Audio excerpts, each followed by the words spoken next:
మిత్రులారా, నాకనిపిస్తోంది మనం మన యొక్క సమస్యని ఈ పెద్ద చెట్టుకు చెప్పాలి. తనే మనకి సహాయం చేస్తుందేమో కదా. మీరు సరిగ్గా చెప్పారు మహారాజా.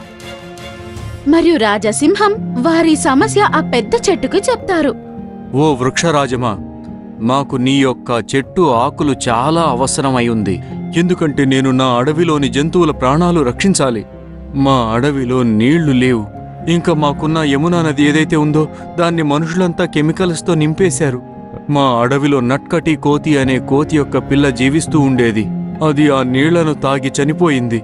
ఆ తర్వాత మా అడవిలోని అతి పెద్ద ఏనుగు కూడా చనిపోయింది.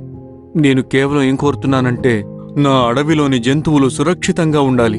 ఇంకా అది ఎప్పుడు జరుగుతుందంటే మీ యొక్క చెట్టు ఆకుల్ని మేము తీసుకెళ్లి ఆ నదిలో వేసినప్పుడు. అలాగే మహారాజా, నాకు ఇది విని చాలా బాధ వేసింది.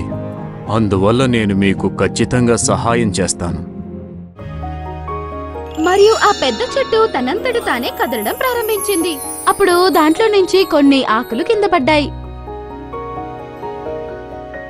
మరియు రాజసింహం ఆ ఆకుల్ని తీసుకుంటుంది. మీకు చాలా చాలా ధన్యవాదాలు వృక్షమా. జంతువులన్నీ అక్కడి నుంచి వెళ్ళిపోయాయి.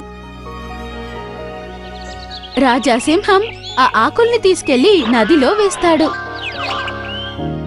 మరియు వారి అడవి యొక్క జంతువుల యొక్క ప్రాణాల్ని కాపాడింది. మరియు మంచి రాజు అని పేరు సంపాదించింది.